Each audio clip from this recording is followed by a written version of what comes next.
Hello, this is Vox Evening News, brought to you from London. I'm Kesha Gitari.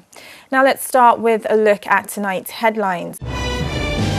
15 children in South Sudan have died following a poorly executed measles vaccination campaign. A double suicide bomb attack at a Cameroonian refugee camp kills 4. And a strike in northern Morocco enters a second day as protests in the region continue. In Cameroon, a double suicide bombing at a camp housing displaced civilians has killed at least 4 people and wounded more than 20 others. Authorities and a policeman on Friday report that Boko Haram Islamist insurgents carried out the attack, which took place in the town of Kolofata in the north of the country. The area has suffered from an overflow of violence linked to the Nigerian group. At least 15 children died in South Sudan in early May after health workers vaccinating them against measles used the same syringe without sterilizing it. On Friday, the country's health minister said about 300 children were vaccinated between May 2nd and 5th in a village in the eastern Equatoria state. 32 others are reported to have recovered after falling ill with symptoms which included fevers, vomiting and diarrhea. In a statement, the health minister, Rake Gay Kok, said the team that vaccinated the children in what resulted in a tragic turn of events were neither qualified nor trained for the immunization campaign. A report by a committee of specialists found the children had died from severe sepsis toxicity as a result of the vaccine's combination caused by repeated use with an unsterilized syringe. Staying in South Sudan, more than 600,000 people have fled the escalating conflict and now famine since last July. Many of them are seeking refuge in Uganda, and now the World Food Programme, which provides food and temporary shelter for the refugees, is warning that the flow of new arrivals is surpassing that of the funds available. At the moment, about 2,000 people are arriving every day in Uganda. And the World Food Programme needs to provide them with life-saving food and nutrition support. We are currently spending $16 million a month to support the refugees, and we have a shortfall of $60 million in the coming 6 months. We need the support of donors and governments out there to help us to feed these people as they continue to arrive. There's nothing to eat. Everyone is panicking. At night, you can't sleep because of the fighting. It's very difficult. Ethiopia on Thursday cut off internet access nationwide until next week in order to try and stop cheats from posting high school exam papers on social media.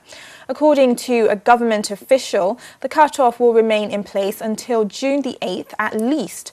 Hundreds of thousands of students will take tests throughout the country, which was scheduled for May 31st to June 2nd and from June 5th until June 8th. Last year, exam papers were widely posted online, prompting the government to reschedule the tests, which are the main public exams for 16 and 18-year-olds, to secure places at university and vocational courses.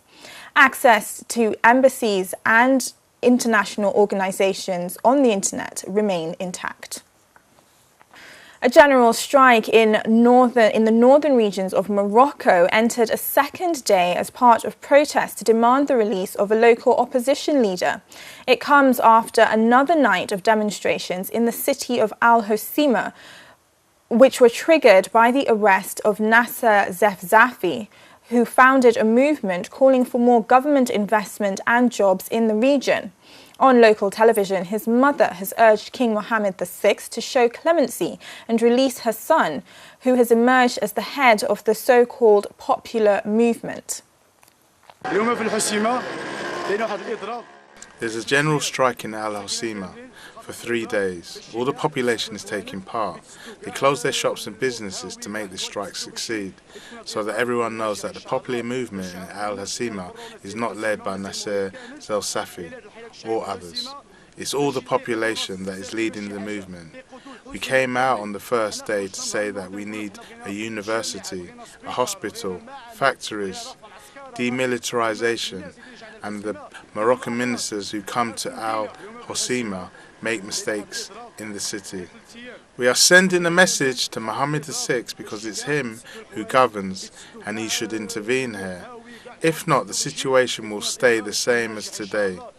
We're not working. People from outside are coming to take their money out of the banks, which is going to lead to popular disobedience that could last a month or two. On Thursday evening, thousands of people demonstrated in the port city for the 7th night after the strike that saw nearly all of the shops in the city centre shut throughout the day. We want jobs, hospitals, schools.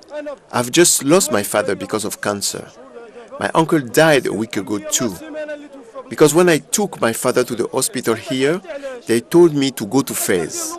I lost 10 to 15,000 dirhams. I have a lot of debt since my father's death. So when I asked for a hospital, they called me a separatist. Because we see our mothers, our fathers, and our children in the street, you must know we're at the point of no return. We asked His Majesty King Mohammed VI to sort out Nasir Zefzefai's file because he is not a terrorist or a separatist. I've had a broken bone because of the police forces in the street. Yesterday, I was in the town center next to the police, and I heard insults. We're always threatened. Arrests in houses are multiplying. Our children are scared. People, too. We asked His Majesty Mohammed VI to intervene.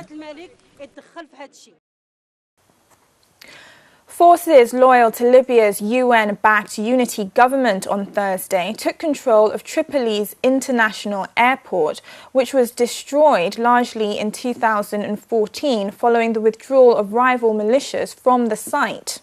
General Najmi al-Nukua, the leader of the newly formed Presidential Guard, called the move the beginning of the reconstruction of state institutions and the return to rule of law.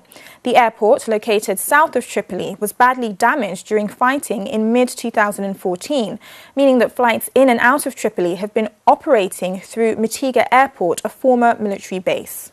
Here we are today at the Tripoli International Airport, that embodies another epic of the struggle to build a state of law and institutions. And today, the Tripoli International Airport has returned to the competent authorities without any control from any lawless forces. We will not accept troublemakers and terrorists. We have suffered a lot, and the residents of the capital Tripoli have suffered for a long time. But it's time for this to end and to return the capital to security and safety. British police said on Thursday that they had arrested a woman in London on suspicion of torture during the civil war in Liberia more than 25 years ago. The 51-year-old was arrested in the east of the capital. In a statement, police said officers were liaising with Britain's Foreign Ministry and the Prosecution Service, adding that searches were being carried out at 2 addresses in East and Central London. The allegations against the unnamed woman are said to relate to atrocities that occurred during the civil war in Liberia between 1989 and 1993. From 1989 to 2003, up to 250,000 people in the West African nation were killed in a civil war, while thousands more were mutilated and sexually assaulted. Now we're heading into a short commercial break, but still to come on this evening's programme. Mozambique confirms a multi-billion-dollar gas project deal with Eni. Unemployment figures in South Africa are at their highest level in 14 years. And we have a special report on how the quality of life is improving across the continent.